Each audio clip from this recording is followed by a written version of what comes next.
Hello and welcome. I'm Watch Golem, bringing you videos on watches, clocks and horology. So today I'm going off a little bit off from the usual Swiss and Seiko and Casio watches I've been doing recently, and I'm going to go to one that's a little bit off centre. Now, everybody who loves a chronograph will remember that Seiko in 1982, I think, brought out the 7A28 7A28 chronograph movement, a piece of amazing analog quartz wizardry with 15 jewels. I don't have one, unfortunately. I'd love one. My friend has one, and I really should have borrowed it off him today for this. But there was another. There was another that came from another company, a company we all know well.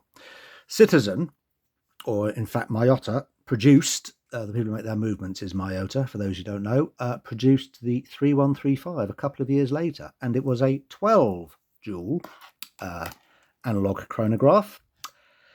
And you're probably going to sit there going, hey, that says Accurist. And you'd be right. But Accurist is an English watch company, and back in the 80s, they had their watches made by different manufacturers, and one of the manufacturers that built them watches was Citizen. And around about 1986, 87, a few years after the 7A28 came out from Seiko, 7A28, I should say, Citizen built the Miyota, I've got to remember this correctly now, the 3531. And it is an analog quartz chronograph with 12 jewels, and it has a 2-year battery life. It has a chronograph that measures up to a 50th of a second. It has a countdown timer, and it has an alarm. And this is a sample here, as I say, built by Citizen. And it has some very interesting features. It's well made. I bought this brand new back in 1988 at a discounted price. Back then they were originally 150 quid, so very, very similar price to the Seiko 7A28s. And it was knocked down for a jeweler's that was going out of business, and I managed to get this for £50, which at the time, to me, was a lot of money. And I wore this watch for nearly 8 years, and I did just about everything with it. I went motorcycling with it, I went swimming with it, I went rock climbing, I did skydiving, and this is the first watch I took diving. And even though it's not a dive watch, it was only rated to 50 meters, you know, I wasn't going much deeper than sort of, I don't know, 8-10 meters at the time, and it was fine. And what was really handy is because of the countdown alarm, which is, and I just lost, there it is, countdown alarm here. I'd set that for the dive times. It would beep underwater, and the alarm was really audible underwater. So it was quite useful. So here it is, and it's got some idiosyncrasies compared to normal quartz chronographs. One which you're probably not really aware of is that right now the chronograph is running, and that's the center, the seconds counting away. This is your 50th of a second. As usual, being typical chronograph, down here obscured is a counter for the minutes, so 60 minutes, which is nice. And then you've got your 12-hour totalizer up here. So I'll show you some of the features. I'm going to stop it. Makes an audible beep. If you saw it there, counter ran round and shows you the 50th of a second mark, and you start it again. And what it does is the 50th of a second counter whizzes round. It whizzes around for 3 minutes, then stop, because obviously that's quite a drain on the battery. But one of the nicest things about this watch, I hope it shows up in this video, so I'm going to try and zoom in as close as I can. So I'm going to stop the watch. I'm going to do a reset. Reset button's over here. And this has a mechanical reset on the minute and hour totalizer. So it is literally instantaneous. Click it, bang, and they go right up. The seconds hand and the 50th of a second is controlled by servo motors, but that's something it has. It snaps back, and the amount of times I've used this chronograph, it's never gone out of alignment or anything. It's a wonderful, wonderful feature.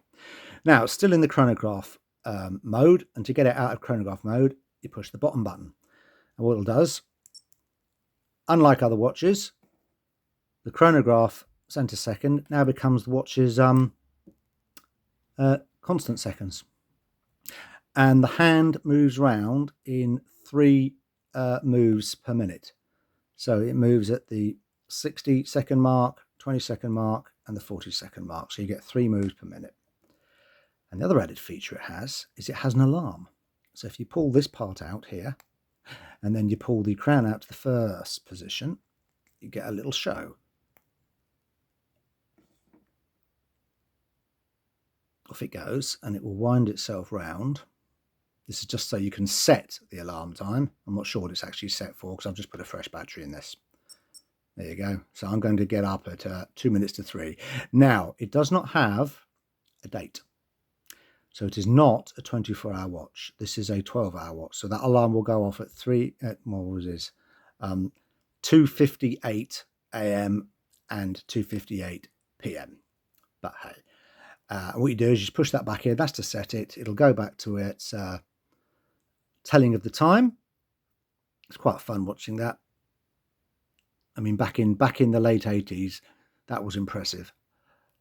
Maybe not so much now, but I think it's a marvelous piece of engineering from Citizen. I really do. I say it's a 12 joules, not 15 like the Seiko. So it's 12 joules, but it does have this feature. And of course, you can hear it bleeping. That's from the alarm. And there you go. It just ticks away. And what you do is the alarm is now set while that's popped out. And to turn the alarm off, you just push it back in. If you push it back in, the alarm will not sound now. This button here is beautifully smooth. It's when I compare it to this ProMaster I'm wearing with their control, you can use the crown here, can control the modes. And it's not that particularly great. This is far superior. I so wish the Skyhawk had that on it, but it is just beautifully smooth. You press that, it's just butter. It really is absolutely lovely. Now, as I said, it's also got a timer, which is this here. I've got to remember how to do this. I think if I remember, you move it round. That's it. You move it around with the reset button. So very clever mechanicals inside. You can hold it down, it should whiz round. There you go. You can set it for a minute or so. Press the start button.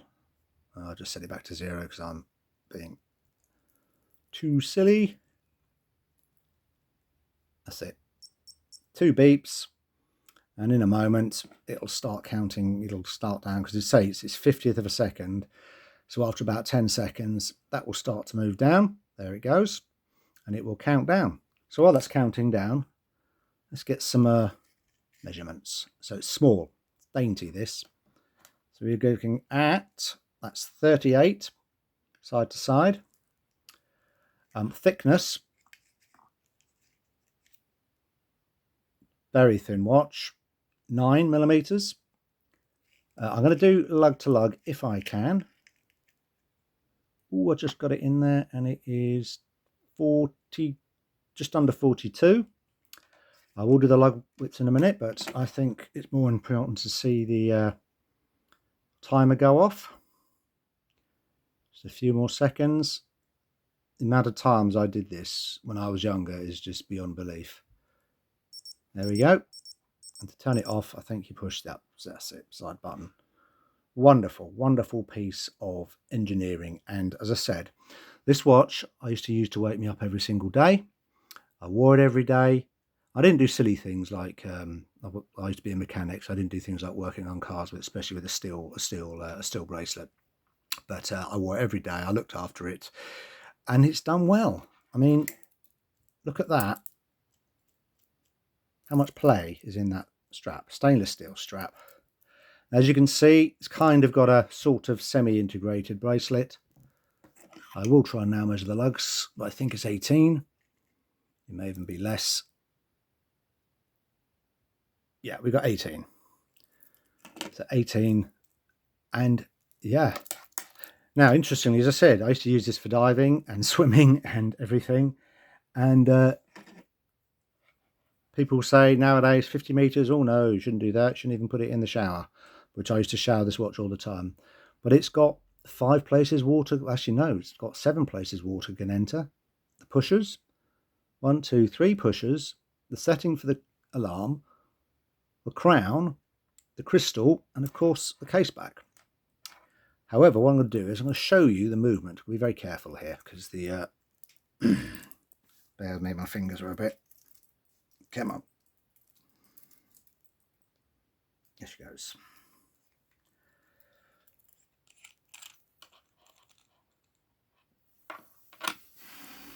I'll be very, very careful because this watch, just like the Casio's, and the fact that it has an alarm, right there, it's the spring for the piezoelectric side. But this really is absolute work of art. As I said, it's I suppose what they call Meca-quartz in a way, even though it's got 12 joules and they're servo motors for the time and for the 50th second, but the hour and minute hand is pure mechanical. And also up here, you can adjust it. And the adjustment is very strange. You cut a circuit board and it will either gain 5 seconds a day or lose 5 seconds a day, depending on which one you cut. So this is over here. However, the accuracy of this watch is absolutely amazing. We're talking literally, they claim 15 seconds a month. I reckon it was more like 3 to 4 seconds a month. Absolutely beautiful, absolutely brilliant. And I think it's a piece of unloved workmanship by Miyota, aka Citizen. And it's dainty, it's small. I love the grey dial on it. I can just get this screwed back in. I'm going to have to do this off camera, excuse me. There she goes.